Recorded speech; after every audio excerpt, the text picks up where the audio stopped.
very much. At the end of the Cold War, the United States made a policy decision that may be one of the biggest mistakes of the 20th century. It's contributed to chaos and uncertainty in this current day. And it's not based on politics, it's based on games. In game theory, there are two types of games. There are finite games and there are infinite games. A finite game is defined as known players, fixed rules, and agreed upon objective. Baseball, right? An infinite game is defined as known and unknown players. The rules are changeable, and the objective is to perpetuate the game. When you pit a finite player versus a finite player, the system is stable. Baseball is stable. So is conventional war, for that matter. When you pit an infinite player versus an infinite player, the system is also stable. The Cold War was stable. And that's because in an infinite game, there are no winners and losers. We cannot lose the game. And so we work to keep the game in play, right? In fact, because there are no winners and losers, the only thing a player can do is drop out when they either run out of the resources or the will to play. Problems arise, however, when you pit a finite player versus an infinite player. It's the finite player who then gets caught in quagmire. This happens in business all the time. The game of business is an infinite game. The concept of business has existed longer than every single company that exists right now.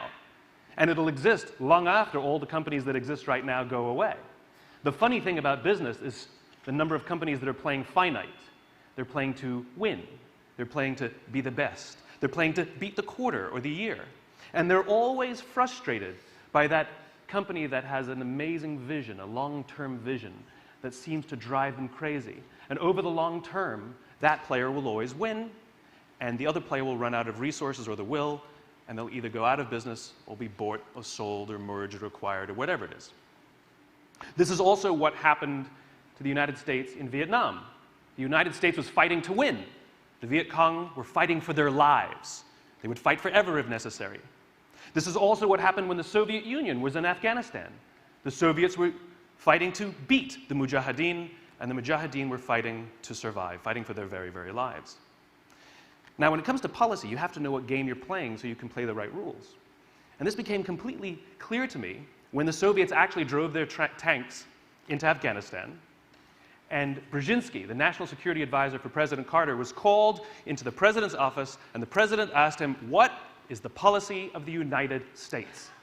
And Brzezinski said, "The policy of the United States is to eject the Soviet." It's a finite goal. And then almost as an offhanded comment, he says, "And if we can't do that, we'll make it as expensive as possible for them to stay." In other words, the United States accidentally had an infinite strategy, which is not fixed in time. And we don't know exactly what it looks like. What we're trying to do is drain the enemy of will and the resources to continue to play. And 10 years later, the Soviets drove their tanks out of Afghanistan, running out of resources and the will.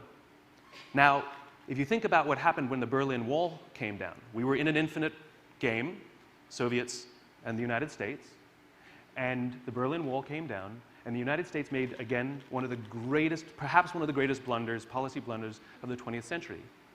They announced that they had won the game. They had won the Cold War. No, they didn't. The player dropped out because they ran out of the will or the resources to play. And the problem is because they thought they had won the war, they started acting like victors. And the United States imposed their will on the world for about 11 years. And as it turns out, the world didn't like that too much. And as what happens in all infinite contests, new players started to emerge.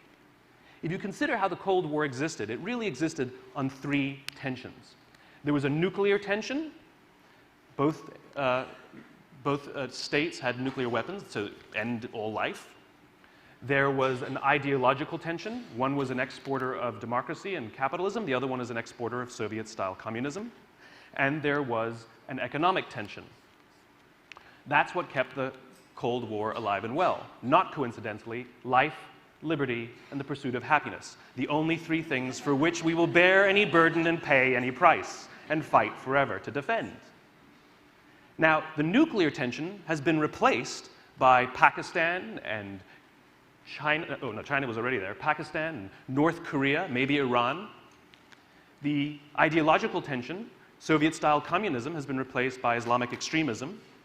And the economic tension, the Soviet Union, has been replaced by China. We don't fear nuclear war with China. But the point is all three tensions are alive and well. And you see, the problem is they all know who their enemy is, but we don't realize that the Cold War 2.0 is happening. And we are still trying to decide which one is more important. We're trying to win and beat all of these things and not realize that the game is infinite, not finite. And the United States policies these days have become shorter and shorter term, which creates turmoil and chaos in strategy and how we present ourselves to the world. The easiest way to understand the game you're in is when you have an opposing force. In other words, not that, right? So you want great leadership. You want somebody to say what we stand for, but if you don't have that, you get to say not that. So it was really easy. The intelligence services, for example, during the Cold War, they fought like cats and dogs like they fight now, but they could all agree on one thing, not that. And they worked really, really well to combine their forces to face the Soviet Union. We don't have a singular not that anymore, and so we're all over the place. But all of our enemies all have a singular not that, and it's us. Ideally, we want to run all of our decisions through our values. These are what make us enduring. Our values are enduring, and this is what is the foundation of an infinite contest. So you consider up here is where our values lie, what I call the why, our values, right? These things are infinite. They're enduring, right?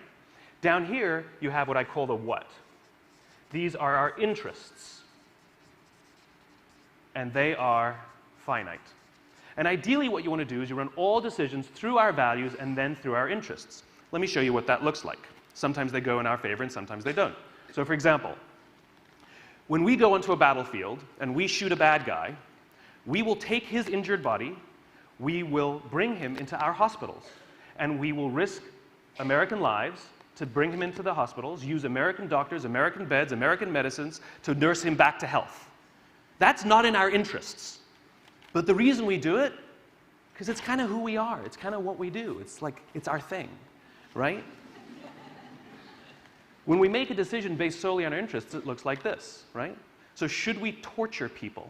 Now, the reason we did it offshore is because everybody kind of knew that that wasn't our thing. Because if we had no problem with it, we'd just do it here. So we hid it away because we knew it was uncomfortable, because we know what our values are. So what's been happening in the world is we've been evaluating all of the things that have been going on by ignoring our values because we don't realize we're in an infinite contest, and we only look at our interests. So we think about what should we do in Syria, and we make a very, very good decision based on Syria, our interest in Syria, and we make a decision. And what should we do in Crimea?